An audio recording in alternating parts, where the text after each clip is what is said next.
It has been 1 year since I purchased my out-of-state Airbnb in Angel Fire, New Mexico, and in this video, I'm going to be breaking down some of my thoughts, what I've learned, and my brutally honest opinion about whether or not this has actually been worth it. Now, for those of you who don't know, or maybe didn't watch my video from last year, let me give you some brief backstory. My husband and I own a few rental properties, and last year we bought our first out-of-state property and our first short-term rental in Angel Fire, New Mexico. Now, for those of you who don't know, Angel Fire is a small northern New Mexico town with skiing and snowboarding, mountain biking, hiking, golf. It's a very outdoor focused, but also a very small town. We bought last August. It took a couple of months to get the house totally ready, and we've been listing it on Airbnb basically full-time since October of 2024. So let me first talk about why I went with Angel Fire, New Mexico specifically. Now, I grew up snowboarding, and I grew up with the privilege of traveling around the country quite a lot because of the fact that my dad traveled for work. And so whenever he was able to, once or twice a year, he would take me along with him on his work trips, and I would go snowboarding whenever he was working. And as a result, I was exposed to a ton of snow, especially given the fact that I grew up in Dallas, Texas. I've been snowboarding all over the country, but one of my regular spots was Santa Fe, New Mexico, not only due to its proximity to Dallas, but also its affordability. And even as I grew up, became better at snowboarding, and could personally afford better ski resorts, I still gravitated towards New Mexico because everything I just mentioned and just the familiarity of the mountain. Even as I sit here today, I am a firm believer that New Mexico snow sports are a hidden gem. However, one thing I don't love about most of New Mexico is the lack of tree coverage. I'm not personally a fan of the desert aesthetic. I never have been, and so while I've always loved skiing in Santa Fe, I never loved Santa Fe as a city and never could imagine myself living there. However, whenever HP and I were toying with the idea of buying a destination short-term Airbnb rental, we were looking for a property that we could go to that was quite a bit different than what we see in Dallas and is also something that we could use in order to enjoy our own hobbies. We considered lake houses, Bentonville for mountain biking, and of course, snowboarding. And that's whenever the idea of Angel Fire, New Mexico came up. Prior to looking for houses, I had actually never been to Angel Fire, but I loved the tree-covered mountain town vibes. I loved that it had mountain biking, snow sports, golf, and hiking. And being as though I grew up snowboarding, I knew all too well the prices of ski and mountain resorts, and I knew that Angel Fire was extremely reasonable price-wise. In fact, I would go as far as to say that I think Angel Fire is one of the last affordable ski towns in the entire country. And so under the premise of being able to enjoy our hobbies, invest into something that I think is truly a hidden gem, and also use short-term rentals to help offset the expenses, we bought our house in Angel Fire and listed it on Airbnb, VRBO, and Booking.com. And so that's your why. But next I want to talk about some of the different things that I've learned, my overall experience, and of course, if I think that this was ultimately worth it.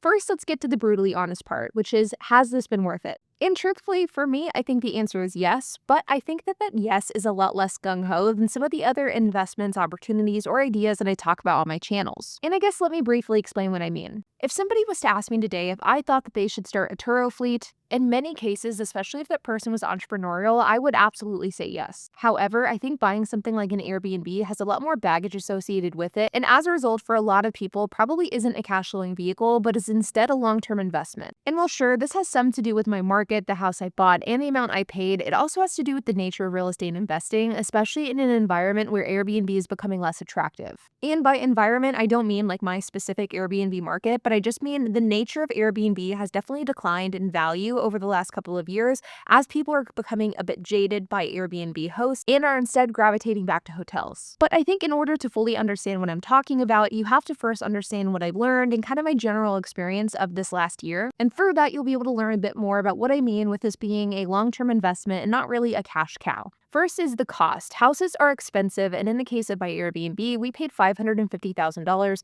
The upfront cost to get the house up and going for the Airbnb was fairly inexpensive because we bought the house fully furnished. However, monthly expenses for the house are still pretty high between the mortgage, insurance, utilities, internet, things like that. And I got to admit that there were a couple of things expense-wise that I just really underestimated the cost of, and this definitely threw us for a loop in that first year of operations. Now, I've been over the moon with how well the house did over the summer months. Tourism in Angel Fire is very Texas heavy, so people come to Angel Fire to either ski or escape the Texas heat, and I was shocked at how booked out we were basically from June until the end of August. And we also did pretty well in the winter months as well with skiing and snowboarding. However, this was earlier on in our Airbnb journey, and now that we're super hosts, I'm hoping that this next winter will be a bit better. However, Angel Fire as like a city, a resort, has something called shoulder seasons. And I'm sure that Angel Fire isn't the only place that has this, but I did not know what this was prior to looking to buy this house. So in the summer, Angel Fire has downhill mountain biking and summer sports. And that basically runs from the end of May until the end of October.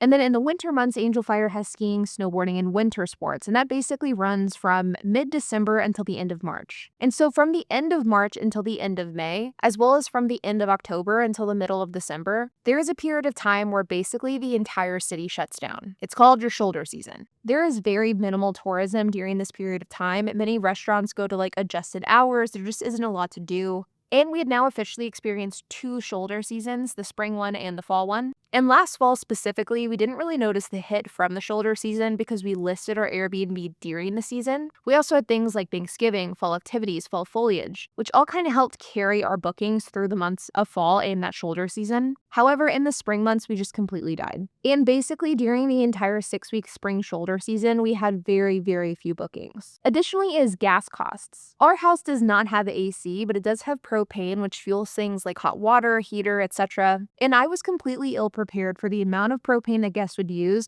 and the cost of that during the winter months. In the month of February of 2025, we spent about $800 in gas alone, which was something I totally was not prepared for, and we are currently looking for ways to mitigate this moving forward. Whenever it came to projections of estimating costs and income for this rental property, I was pretty close to everything except for propane costs. I just did not realize how expensive this would be, and this was certainly something that I did not hit the mark on. To pivot to a more positive discovery and adjustment is the out-of-state management aspect. Now, I live in Dallas, and our property is in Angel Fire, New Mexico, so it is about a 9.5, 10-hour drive to the house, and because of the fact that the city is so small, it's very difficult to fly there, and so you aren't able to even really fly to the house very easily. Though they are looking to make this more accessible, there is like a very small airline that now operates directly to Angel Fire, but there would still be the issue of like getting a car there, and so as a result, whenever I go to Angel Fire, I always drive. But because of that, obviously, I am not managing the property in person, and I am doing it virtually, but I'm also not using a management company. I am self-managing the property with my husband, HP. Now, I gotta be honest, in the lead up of purchasing this property, I felt very confident in our ability to self-manage the house, but there were a lot of people who told us that we were making a mistake, and this did make me a bit nervous. And we are now a year into this, and I just could not be happier about how this has shaken out. We have smart locks on the house, and the way that we've integrated this into the Airbnb system, we use price labs to manage our pricing, and we have a few cameras to monitor the exterior of the property. We also use Flipping Book for a digital PDF welcome guide. The system has truly been as close to flawless as it could possibly be, and I could not be happier. We also have an amazing cleaner. We actually started with a different cleaning company and then switched in about February of 2025 due to some issues. But the new cleaning company that we use is just amazing. They are not a property management company. They are just a cleaner, but she's an extremely well-connected cleaner in the area, and her husband's a handyman. She has friends who are like pest control and mowers, so it makes it super easy to use her network in order to find the people that we need in order to keep the house running. Now, I'm sure that managing a somewhat large Turo fleet probably primed us to be well equipped to manage an Airbnb, but at least over the last year, managing the Airbnb out of state has made no difference whatsoever, and we've had no problems with it. This aspect of the equation has been nothing but positive, and I personally wouldn't hesitate to buy another out-of-state property in the future. Now, overall, I've been really happy with the Airbnb. I've fallen in love with the town of Angel Fire. I love being able to go there for a few days and bring our dog or our family members, and I truly, down in my core, believe that this house is going to be worth 7 figures in the future, and so I feel very confident about the long-term investment aspect. But don't get it twisted, this house does not make money, at least yet. This house in its first year was not profitable, and while this has provided us with some pretty nice tax deductions, obviously the long-term goal here is to have the house cash flow itself. And honestly, I think that this house is going to be just skating by profitability-wise until we're able to refinance it. Because we got this house at a pretty high interest rate, and given the fact that it was over $500,000, you could do the math yourself, our mortgage is pretty expensive. Not to mention the fact that we did make some mistakes in the first year of operations, which led to us losing money in places where we maybe shouldn't have, and these are mistakes that I am not going to make moving forward. So while yes, this new business venture and this house is not making money, and it didn't make money in its first year, this was definitely something that we prepared for. And so it absolutely was not something that we were surprised by. But I'm not going to lie, the fact that this house hasn't made money, it does create some anxiety on my end. And I have found that as much as I love this house, owning it has created sort of a love-hate relationship on my end. But I do know that long term, I think that this is 100% the right play. And I think whenever I look back at this purchase in 10 or 20 years, I'm going to be so thrilled that I made it. But I think for me, what this has shined some light on is just the expenses that come along with operating an Airbnb that you may have never otherwise thought of. And I do think that unless you're in a really hot market, owning or buying an Airbnb today in many cases probably won't be profitable due to high home prices, high interest rates, and until those come down and mortgages are just cheaper as a result, I think it would be very difficult to make an Airbnb make a ton of money. But who knows, maybe that's just my naiveness. I think there are a lot of people on social media killing it in this space, but for me, it definitely is not, and it's certainly a long-term play here. But I guess I'll end this video with a few tips and tricks that I've learned over the last year of owning this Airbnb because I have found some helpful things that I think have made a big difference. Number one is to use the Airbnb app or website and to update your listing frequently. This has been a huge part of our process, and I really think it's been a game changer, and that's just us using the app and website. I go into Airbnb daily to just check in, click around, but once every few days, I will actually change our listing title and the order of our photos. The idea here is to kind of stroke the Airbnb algorithm by adjusting your settings in order to get more bookings, and I have found that more often than not, whenever I do this, we get a booking shortly after. In fact, I'm recording this video at the end of August, and just a couple of days ago, we had no bookings for the entire month of September. And so I went into Airbnb, clicked around, changed some settings, and also updated some of our photos and our listing descriptions to more correlate to fall rather than summer. And within a couple of hours of that, we had 3 different bookings that almost immediately came through, taking up about 10 days of the month of September. And I also just want to emphasize the importance of updating your listing for seasonality. This includes photos. You should have a set of photos for each season and switch out those photos for said season. Same with listing title. In the summer, we may use the title Summer Mountain Retreat, but in the fall, we may use Cozy Mountain Getaway, while in the winter, we may use Beautiful Winter Cabin. Invest in the time in making your listing stand out and applicable to when people are going to be booking. It is going to make a difference. Next is using a pricing tool, something like Price Labs. This has been a game changer. When it comes to Airbnb, there are a ton of management tools that you can use to help manage your listing, your pricing, etc. And whenever we got our Airbnb, we actually weren't going to use any of those tools because my thought process was it's just one property, I can manage it on my own, and I can save that monthly cost. However, the downside of this is that pricing trends can be difficult to keep up with, even with just one property. So after about 3 months of just doing it on my own, I ended up signing up with Price Labs, which is a pricing tool that can help adjust your pricing based off of seasonality, demand, things that are happening in your area, etc. And while Price Labs was very difficult to set up and it took me a few days to figure out how to use it and how to set it up, I am so glad that I did, and it ended up paying for itself probably tenfold. With Price Labs, we can set prices more competitively for the season. For example, it will auto price holidays very high while random Tuesdays will be much lower. You can also set specific rules. For example, our minimum is 2 days, but if there's an orphan period, so 1 day between 2 larger rentals, we may do a 1 day instead, and Price Labs can auto adjust this setting for our listing based off of rules we set. Same goes for pricing. We have our property set to progressively discount as a date gets closer. So for example, if someone books 2 months in advance, they're going to pay the full price for that booking. But as we approach a different date, the likelihood of that date getting booked becomes smaller. So Price Labs will adjust that price in order to get a booking. Price Labs is overall pretty affordable. It's like $20 to $25 a month, and to me, this has been well worth it. Last but not least is if you want your Airbnb to actually be as passive as it can be, use the automations that Airbnb has built into their system. Now, there are a lot of really cool automations that property management softwares have, but since we only use Price Labs and we don't have like a proper PMS, we only use the automations that Airbnb specifically has built in. And since we get most of our bookings from Airbnb, this has been perfectly fine.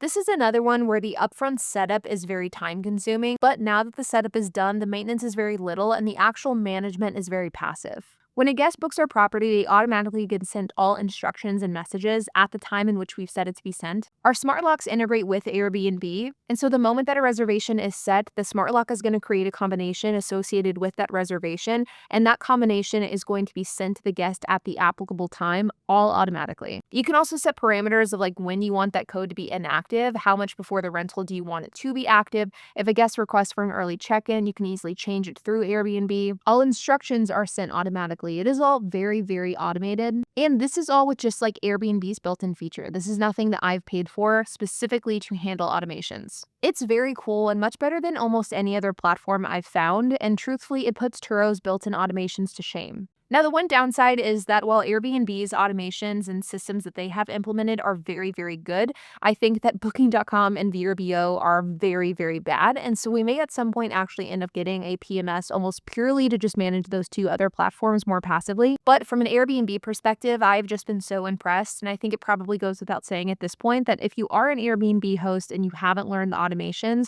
you are missing out and you absolutely should. So there you have it, my thoughts on our Airbnb. It's been exactly 1 year. And again, I would say overall, my experience has been very good. I'm very glad that I bought this property when I did. And I think long term, it'll be a slam dunk purchase. But like always, you guys, I hope that you enjoyed this video. If you have any questions, comments, if you have anything to add, I would love to hear it. So make sure to leave a comment down below. And while you guys are at it, make sure to hit the like button, hit that subscribe button, and hit the notification bell. And I will see you guys in the next video.